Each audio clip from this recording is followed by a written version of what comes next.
والصلاة والسلام على رسول الله وعلى آله وصحبه ومن والاه. الحمد لله الذي تتم بنعمته الصالحات. الحمد لله الذي هدانا لهذا وما كنا لنهتدي لولا أن هدانا الله. عن أبي هريرة رضي الله عنه عن رسول الله صلى الله عليه وسلم قال: ما اجتمع قوم في بيت من بيوت الله يتلون كتاب الله ويتدارسونه بينهم إلا نزلت عليهم السكينة وغشيتهم الرحمة وحفتهم الملائكة وذكرهم الله في من عنده. D'après le hadith de Abu Huraira, d'après le prophète alayhi salatu wassalam, ce dernier a dit: chaque fois qu'un groupe de personnes se réunissent dans un lieu autour de la parole de Dieu, ils l'étudient, ils la récitent, ils l'étudient entre eux. Chaque fois qu'ils font cela, Allah subhanahu wa ta'ala fait descendre sur eux la paix et la sérénité. La miséricorde d'Allah subhanahu wa ta'ala les couvre de toutes parts. Et les anges d'Allah subhanahu wa ta'ala viennent assister à leur assemblée. Et le meilleur du meilleur, Allah subhanahu wa ta'ala, parle d'eux à son assistance. عن أمير المؤمنين أبي حفص عمر بن الخطاب رضي الله عنه قال: قال رسول الله صلى الله عليه وسلم: إنما الأعمال بالنيات وإنما لكل امرئ ما نوى فمن كانت هجرته إلى الله ورسوله فهجرته إلى الله ورسوله ومن كانت هجرته لدنيا يصيبها أو امرأة ينكحها فهجرته إلى ما هاجر إليه. D'après Omar ibn al-Khattab radiyallahu anhu, le commandeur des croyants, il a dit que le prophète alayhi salatu wassalam a dit: certes, les actes ne valent que par les actes, que par les intentions qui les ont engendrés. Et le croyant, la personne, l'individu, n'a que la récompense qui correspond à l'intention qu'il a mis dans son acte. Celui qui aura migré pour Allah subhanahu wa ta'ala et son messager sallallahu alayhi wa sallam, il sera récompensé en fonction de cette volonté. Et celui qui aura migré pour ne pas rater une opportunité commerciale ou être auprès d'une femme qu'il aime pour pouvoir l'épouser, celui-là aura la récompense qui va avec son intention. Je vous rappelle que ces deux hadiths ont pour vocation pour nous rappeler la nécessité que nous nous posions la question dans quel état d'esprit nous sommes là et pour quel type de récompense nous sommes réunis. L'état d'esprit, c'est vouer notre œuvre, le peu de choses que nous faisons, à Allah subhanahu wa ta'ala. Ne rien y mettre d'autre, sinon ce serait une intention corrompue. Nous sommes là pour avoir la paix, la sérénité dans ce monde tumultueux. Nous sommes là pour recevoir la miséricorde d'Allah subhanahu wa ta'ala. Nous sommes là pour ressentir la présence des anges. Nous sommes là pour qu'Allah subhanahu wa ta'ala parle de nous dans son assistance. Alhamdulillah hamdan laysa munhasira ala ayadihi ma yakhfa wa ma dhahara ثم الصلاة وتسليم المهيمن ما هب الصبا فأدر العارض المطر على الذي شاد بنيان الهدى فسمى وساد كل الورى فخرا وما افتخر نبينا أحمد الهادي وعثرته صلى الله عليه وسلم وصحبه كل من آوى ومن نصر وبعد فالعلم لم يظفر به أحد إلا سما وبأسباب العلا ظفر لا سيما أصل علم الدين إن به سعادة العبد والمنجى إذا حشر. Je vous ferai encore attendre quelques séances avant de donner une traduction complète de ces 6 vers. Et je le ferai, Inch'Allah, le jour où l'un de vous se présentera en ayant dit ça y est, je les connais par cœur et je voudrais les réciter devant vous.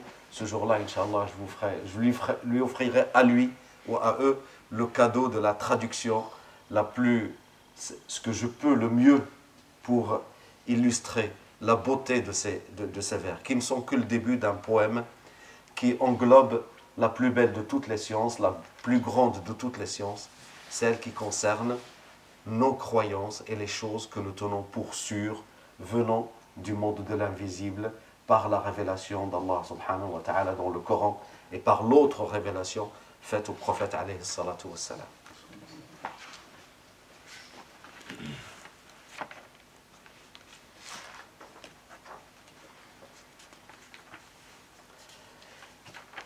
Vous vous souvenez, la semaine dernière, Inch'Allah, par la grâce d'Allah subhanahu wa ta'ala, on avait parlé de ce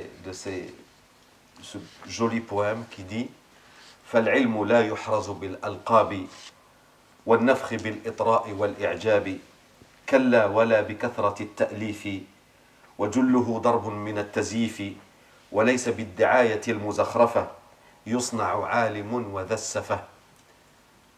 Que la science n'était pas une question de titre, que ce n'est pas une question de tazkiya, parce que les gens disent que tu es comme ci ou tu es comme ça.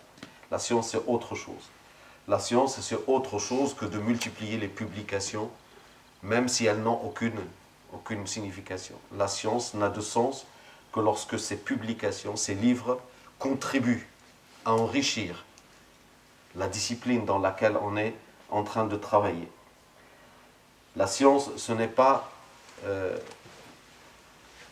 enjoliver les choses pour mieux les présenter. La science, c'est de les présenter du mieux que l'on puisse, de façon à ce que cette science soit utile. La science n'est pas une question de propagande. Le plus célèbre de ceux que vous voyez n'est pas obligatoirement le plus grand des savants. Celui qui a le maximum de titres et qui a autour de lui, qui remplit les salles, qui remplit les mosquées, quand il fait des cours, ce n'est pas une indication certaine de la validité de sa science. Les savants s'éprouvent à la longue. Les savants s'inscrivent dans le temps. Les savants sont les héritiers des prophètes, alayhi salatu wassalam. Celui qui pense que les titres, que le brio, que l'apparence fait le savant, celui-là, il ne fait pas preuve d'une grande intelligence. وأخطر المخاطر على الأمة جمع أن تعطي درجة العالم لمن ليس بعالم. أن تعطي درجة العالم لمن ليس بعالم. La pire des choses qui puisse arriver à la Ummah de Muhammad sallallahu alayhi wa sallam, c'est qu'elle accorde le titre de savant à celui qui ne l'est pas. Vous savez, le prophète alayhi salatu wa sallam dit Allah subhanahu wa ta'ala n'enlèvera pas la science. Vous savez que plus le temps avance, plus on s'approche de la fin des temps. Et que viendra un jour où la science disparaîtra, la connaissance disparaîtra. Cette science maintenant qu'on peut avoir, qu'il y a même sur certains DVD, vous avez toute la production islamique publiée, vous pouvez sur certains sites, chaque jour on vous met des tomes et des tomes. La connaissance, elle est là, elle est tellement là qu'on ne la voit pas. Hein. Les savants, il y en a énormément. Les gens qui connaissent le Coran par cœur et puis qui le servent vraiment, il y en a encore énormément. Mais le prophète sallallahu alayhi wa sallam dit, Allah subhanahu wa ta'ala, il n'arrachera pas la connaissance, le savoir des cœurs des hommes. Ce n'est pas les hommes vont se coucher un soir, le lendemain ils ne savent plus rien. Mais il arrachera la science en faisant en sorte que les savants meurent et personne pour prendre leur savoir en héritage. يموت العالم وما يلقاش من يأخذ مكانه. Et quand les choses deviendront de la sorte, c'est-à-dire que la place des savants devient vide. Quand la place des savants devient vide,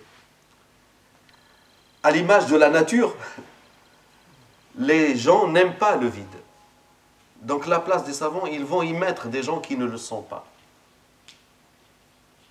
Ils vont y mettre des gens qui ne sont pas qualifiés pour ça. Vous savez, on est passé de l'alimiya, le titre de alim, c'est-à-dire un cursus long, pénible, éreintant. On est passé de l'époque de l'imam Malik où il a dit « Je ne me suis assis pour le fatwa qu'une fois que 70 savants éminents m'ont dit que je pouvais le faire. » Sidna l'imam Malik ما جلس يفتي حتى يعني أجازه 70 من العلماء الكبار. تعرفوا هذيك الوقت هو مات في سنة 179 هجرية يعني في القرن الثاني من بعد النبي صلى الله عليه وسلم. Vous imaginez qui a certifié le savoir de l'imam Malik? 70 parmi les grands savants de l'époque. Je vous rappelle qu'il est mort en l'an 179 de l'Hégire. Donc on est au deuxième siècle. Il est l'héritier des fuqaha al-Madina. C'est-à-dire ces 7 savants qui ont, pour ainsi dire, incarné le savoir prophétique de la façon la plus complète. Il a grandi dans la maison de Ja'far al-Sadiq, alayhi ridwanullah, le descendant du prophète, alayhi salatu wa salam, un des grands savants de la Ummah. Il a été au même endroit que l'imam Nafi'. Imam Nafi', احنا كنقراو على قراءة ورش أستاذه هو نافع. والإمام مالك قرأ القرآن عند نافع. ونافع قرأ الحديث عند الإمام مالك. الأستاذ كان معلم ومعلم كان. Donc, on est à une époque où il y avait l'imam Nafi', il y avait Ja'far al-Sadiq, il y avait vraiment, c'était une époque, en Égypte, il y avait Layth ibn Sa'd. Parce que un des élèves de l'imam Malik s'appelle l'imam Shafi'i. Est-ce que vous imaginez ce que c'était? Il ne se met dans la place de celui qui donne la fatwa, du savant, que lorsque 70 parmi ces grands savants lui ont dit maintenant tu peux le faire. Et comme je vous disais, je reviens au sujet, eh bien quand la place sera vide, les gens vont prendre des chefs, des têtes, qui ne savent rien, mais qui ne le reconnaissent pas. Et on le voit quand vous suivez les débats dans certaines émissions dans le monde musulman actuellement, au Maroc, on suit le débat entre un ignare et un savant et on voit à quel point on est descendu. Quelqu'un qui ne sait rien dans les sciences islamiques tient devant des millions de spectateurs tête à l'un des plus grands savants de son époque. Et pratiquement en le traitant et quasiment avec des insultes. C'est-à-dire qu'à un certain moment, ces savants-là, non seulement on ne les a pas remplacés, mais même quand ils sont là, ils ne sont pas respectés. Parce que cette place-là, elle est chère. Et il y a des personnes qui la veulent. Comme le prophète sallallahu alayhi wa sallam dit. Et quand il n'y aura plus de savants, ils prendront des têtes qu'ils questionneront. Et ils leur poseront les questions. Et ils répondront. Ils ne diront pas, non, je ne sais pas, je vais chercher, je vais poser la question. Comme ça arrive, attendez, moi je ne suis pas qualifié, je vais poser la question. Si c'est ça, c'est déjà pas mal. Mais non, ils répondront. Et ils égareront les gens. Ils vont s'égarer et ils vont égarer les gens.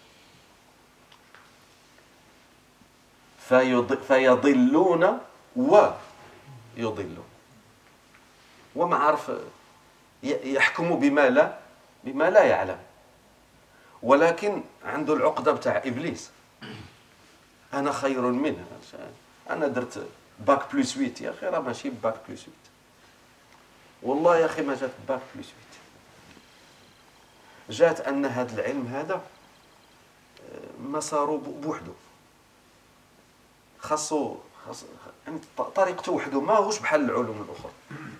Ce n'est pas une question de bac plus 8, c'est parce que cette science-là, l'héritage du prophète sallallahu alayhi wa sallam, c'est un héritage spécial. Il s'acquiert avec un certain état d'esprit, avec une certaine disposition, avec une certaine endurance. C'est du temps, c'est énormément d'ingrédients. Avant, dans les sciences islamiques, avant que tu te spécialises, il faut déjà que tu sois bon dans tous les domaines des sciences islamiques. Tu es déjà bon, déjà pas mal, dans pas mal de branches, et après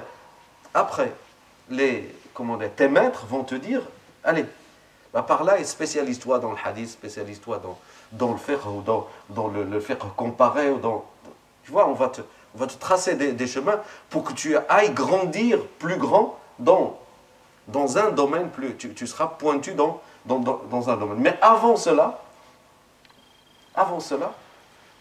dans le fiqh, tu es déjà à un bon niveau. Dans le hadith, tu es déjà à un bon niveau. Dans ulum al-Qur'an, tu es déjà à un bon niveau. On ratisse large pour que vous savez, plus la pyramide est large dans sa base, plus elle est stable. Plus la base est grande, plus tu peux monter, plus tu peux monter haut. Tout le monde connaît cette nécessité, les gens du bâtiment pour nous dire. Plus le bâtiment est large au sol, plus il peut monter haut.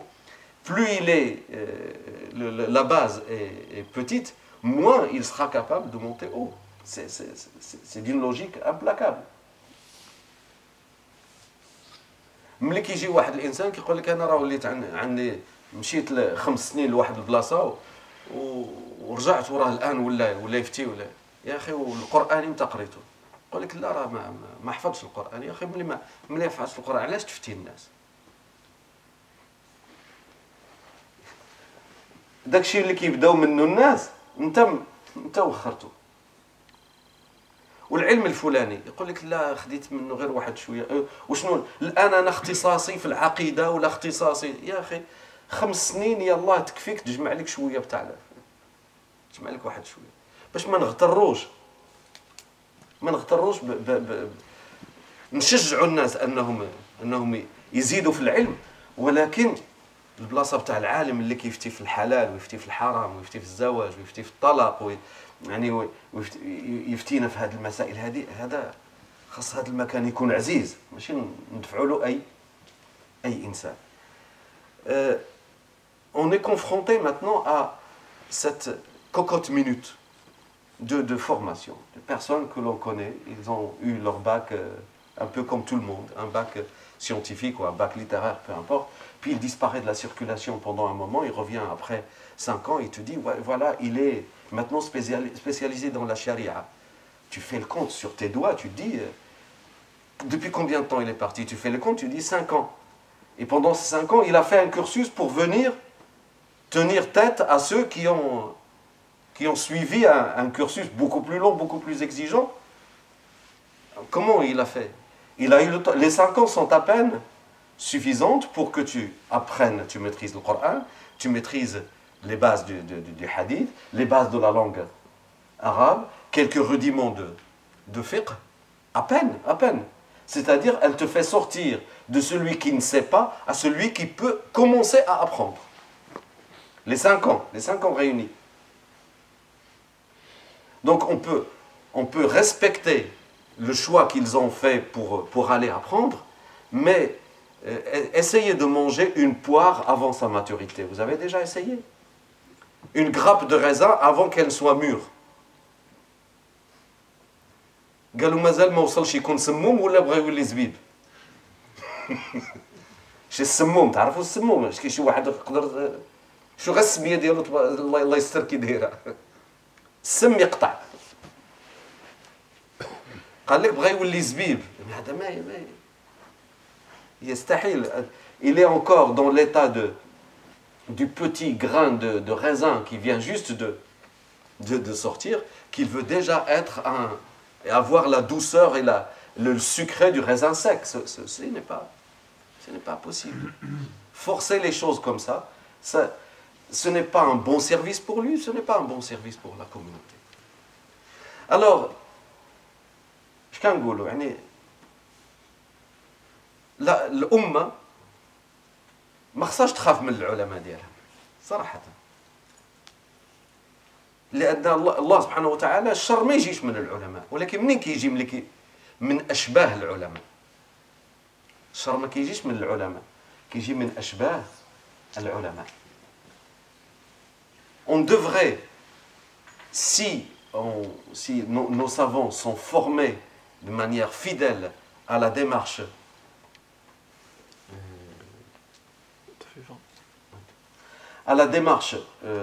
classique, on devrait leur faire confiance. Alors pourquoi on est déçu par des savants qui nous disent parfois des choses qui ne conviennent pas? Ben justement, c'est parce que si on reprend le hadith du prophète sallallahu alayhi wa sallam, il a dit, les savants sont partis, ils ne sont pas remplacés. Alors nous ne sommes pas déçus par les savants qui méritent ce titre-là. Nous sommes déçus par ceux qui n'en sont pas. Par ceux qui n'en sont pas. Comme dit Omar ibn al-Khattab, radiyallahu anhu, un homme digne de confiance ne trompe pas. Mais c'est un traître à qui on a fait confiance, qui trompe les gens. Je reprends. Quand vous êtes trahi par quelqu'un, alors vous dites, oui, c'était quelqu'un de confiance, et je lui ai fait confiance, et il m'a trahi. Cette phrase n'a aucun sens. Ce que tu as donné ta confiance à quelqu'un qui, à la base, ne la méritait pas. Et quand tu lui as fait confiance, il t'a trahi, en fait, il t'a montré sa vérité, son vrai visage. Quand quelqu'un n'est pas un savant, et nous lui posons la question, et puis après sa question n'est pas bonne, elle crée du désordre, elle déstabilise la communauté. C'est parce que c'est un savant qui nous a égarés? Non. Parce que nous nous sommes trompés sur sa qualité de savant. لهذا أكبر مرض, la plus grande des maladies, c'est de prétendre au titre de savant avant d'en avoir acquis les rudiments. Vous pouvez créer tous les titres que vous voulez. Amoureux de la science, d'accord, Touwaïli b'ilm, vous savez, sur le chemin de la quête de la science. Un petit, vous savez, créer toutes les catégories. Mais l'alim, la catégorie de alim, ça c'est un titre qui est... Parce que le prophète sallallahu alayhi wa sallam a dit al-ulama warathatu al-anbiya. Ils sont les héritiers des prophètes. Et l'héritage, c'est quelque chose qui ne se négocie pas. C'est quelque chose qui ne se négocie pas. Et, subhanallah, il y a deux métiers qui se ressemblent. Vraiment deux métiers qui se ressemblent. Les spécialistes de médecine et les spécialistes de l'ulum islamien. Ça se ressemble vraiment énormément. Même dans le fonctionnement. On y viendra, Inch'Allah, un jour pour faire le parallèle entre le travail d'un spécialiste en médecine et le travail d'un spécialiste en sciences islamiques. Vous verrez le parallèle. Vous savez, un faux médecin, il trompe qui? Il trompe les naïfs, les gens qui sont prêts à écouter n'importe quoi. Les gens qui croient qu'en une semaine, on peut perdre 25 kilos. Alors il va acheter, il va prendre une méthode miraculeuse qui a comment dirais-je, bouleversé la médecine, et qu'en une semaine, tu vas perdre 25 kilos, tu vas trouver... Mais qui croit ça? Qui croit ça? Quelqu'un qui a perdu de vue l'idée de ce que c'est qu'un médecin, de ce que c'est que de travailler sur la santé de l'être humain, le danger que cela représente. Mais cette personne qui prétend avoir des méthodes de médecine miraculeuses, qui va raccourcir, il va guérir, vous savez, il y a eu une chaîne d'ailleurs je crois qu'il est en prison maintenant le gars, qui prétendait même pouvoir guérir la spondylarthrite ankylosante. Vous savez, la sclérose en plaques. Il disait aux gens d'arrêter le traitement de la sclérose en plaques. Et les gens arrêtaient le traitement de la sclérose en plaques. Alors, au départ, il mélange tout ce qui est l'herbe avec Ruqya Shar'iyya, avec tout ça. Tout ça, fait par des gens qui sont dans cette spécialité, peut donner, certes, peut-être, des résultats. Mais cette cocotte minute, elle nous fabrique les charlatans et notre faiblesse fait que nous croyons que, ah oui, mais regarde, cette personne-là, il est allé chez lui et, alhamdoulilah, il a arrêté son traitement et maintenant il va mieux. Oui, mais dans le temps, combien de personnes ils ont rechuté? Tous. Combien de temps sont tombés encore plus bas que ce qu'ils étaient.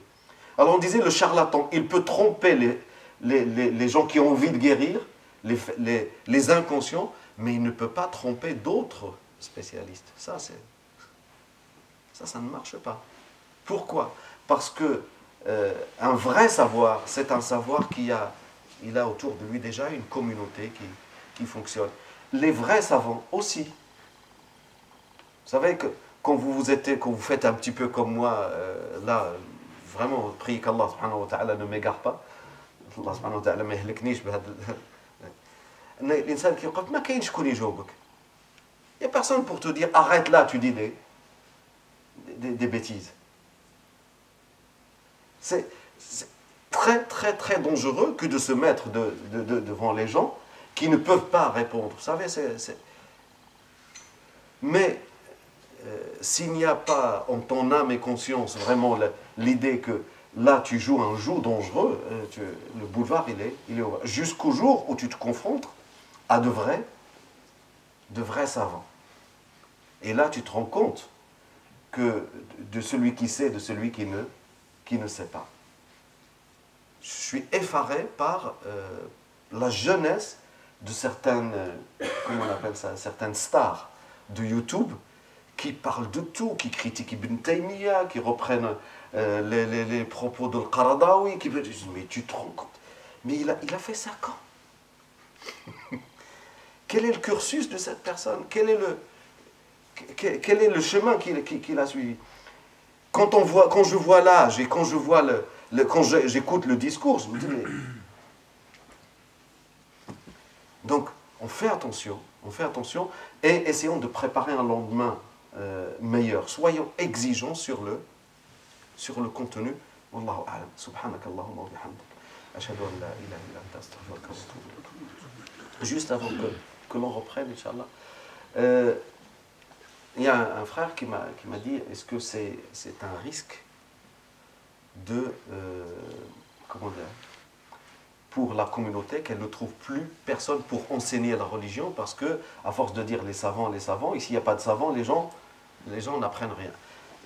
À chaque fois, j'ai précisé que le savant qui va donner les fatwas, les savants qui va enseigner la science de haut niveau, mais celui qui va enseigner les rudiments, comme ce que nous sommes en train de faire, ceci est possible. Vous savez, quand vous avez regardé par exemple l'école, il y a la personne qui est à la maternelle, elle va enseigner les mathématiques. L'école primaire, il va y avoir une personne qui va elle aussi enseigner les mathématiques. Au collège, il va y avoir quelqu'un d'autre, et au lycée, quelqu'un d'autre, et à l'université, et dans le laboratoire de recherche. Mais ce sont tous des enseignants de mathématiques, mais ils n'enseignent pas le même type de mathématiques. Ça, tout le monde comprend ça. Donc, si la personne est capable d'adapter le savoir au niveau de la personne, elle est qualifiée pour le faire. Mais moi, quand je parle des savants, je parle du chercheur, tout en haut. Celui qui va trancher, comme là, par exemple, dans le monde où nous vivons, sur les troubles qui sont dans le monde musulman. Est-ce que n'importe qui va parler de n'importe quoi? Là, actuellement, dans notre pays, il y a un débat sur comment on appelle ça, le droit de la famille. Vous imaginez de quoi il s'agit?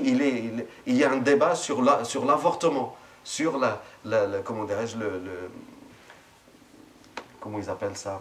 La légalisation de certaines formes d'avortement. Vous imaginez les enjeux que cela représente? N'importe qui va prendre la parole et mettre la Ummah peut-être devant des choix qui sont terribles, puisqu'il est question de la vie des êtres humains. Je l'ai dit dans la khutbah de la semaine dernière, quand il s'agit de la vie humaine, quand il s'agit des intérêts des gens, quand il s'agit de leur sécurité, là c'est l'affaire des grands savants. C'est le مسؤولية بتاع العلماء الكبار.